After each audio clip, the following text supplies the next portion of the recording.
This is Nathan with Best Choice Roofing. I'm here at the property of 139 Crabapple Drive here in Thomasville, Georgia. We'll be doing a repair here today. Got a lot of damage on this roof. You see we got some wind damage here, ripped in half. And this is on this back slope. Where the off-ridge vents are, the chimney stack, and this little corner here is where we're going to be doing the repair. So I'm going to do a walk around when I get done just to kind of show you all what I'm looking at. But the first step during this repair is to unseal all these shingles so we can get the nails out. So while I do this, I want to be super careful not to create any mat transfer, rips or tears, anything like that. These are unsealing pretty nicely.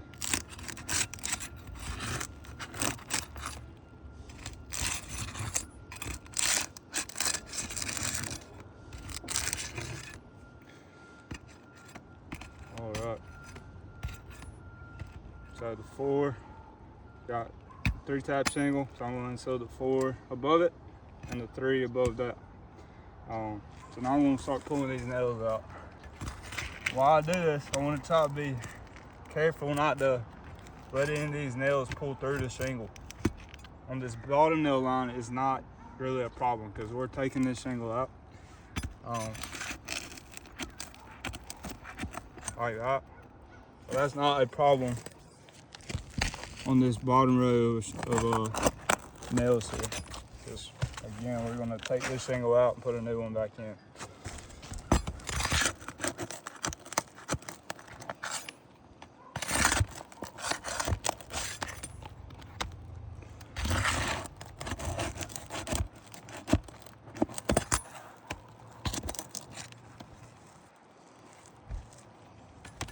Now this top row shingles is where we got to be more careful because this shingle is going to stay.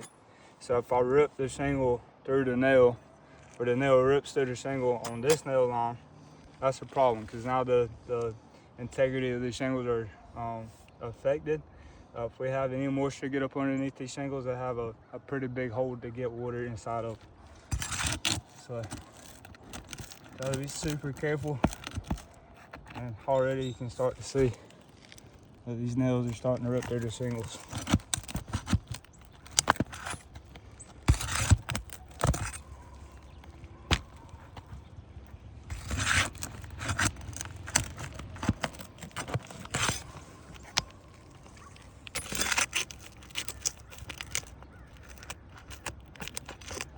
That one, no, just rip straight through it.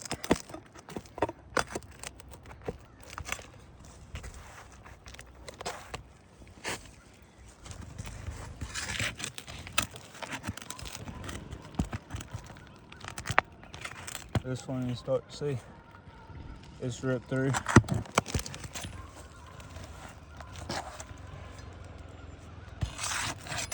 All right, so this shingle should just come right out of here unless I've left a nail. It looks like that is the case.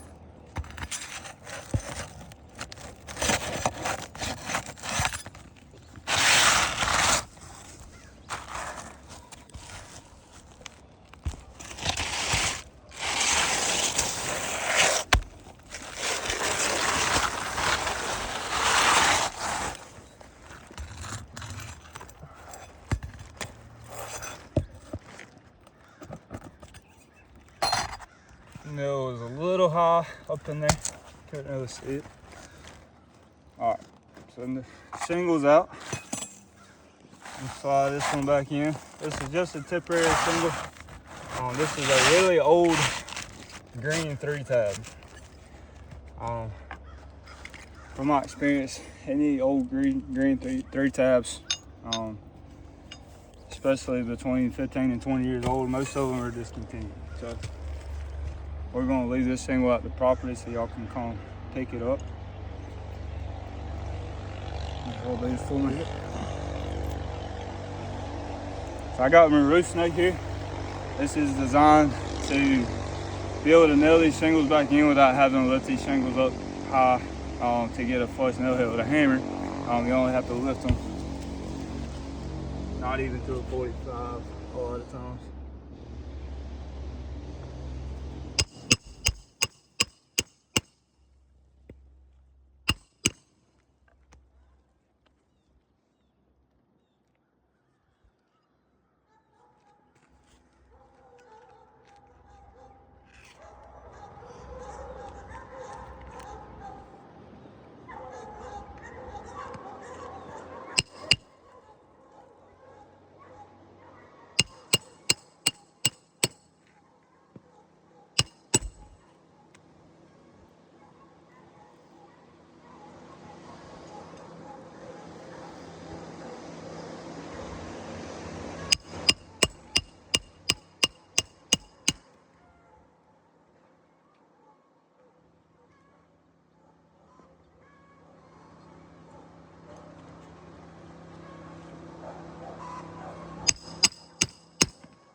Knock out low. 3.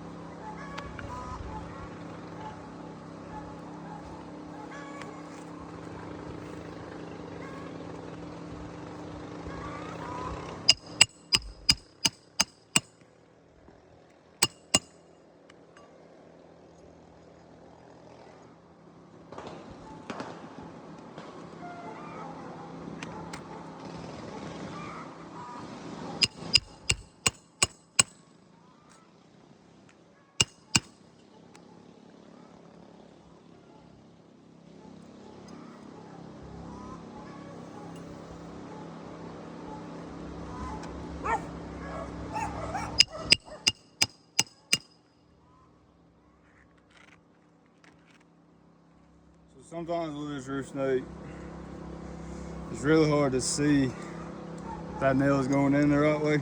So we'll have a crooked nail like that.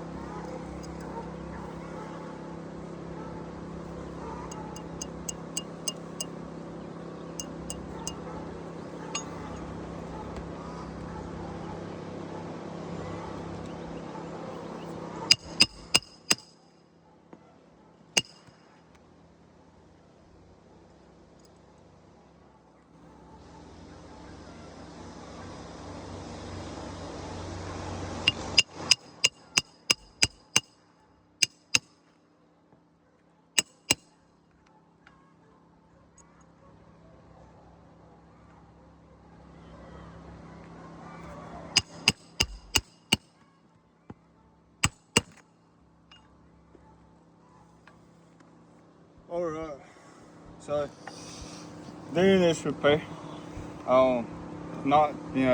shingles unsealed fine. All we had was those two nails that pulled through the shingle. So if we're really just counting on these shingles being able to reseal. If they don't reseal and any moisture gets up underneath these shingles, it's going to find a way into underneath these shingles, affecting the integrity of the roof. All right, so we're trying to leave this roof to its previous condition. Just for those 2 holes that wasn't there before the repair, we're not able to leave this roof to its previous condition. Now, one thing I want to do, if I rub my finger across a shingle that has not been manipulated, we see we don't really have any granule loss. If I do that on a shingle that has, so we got these crease lines starting to form here. So even with a roof snake, when these shingles get so old, even having to lift that shingle to a 45 can create creasing. Like I said, this was not here before.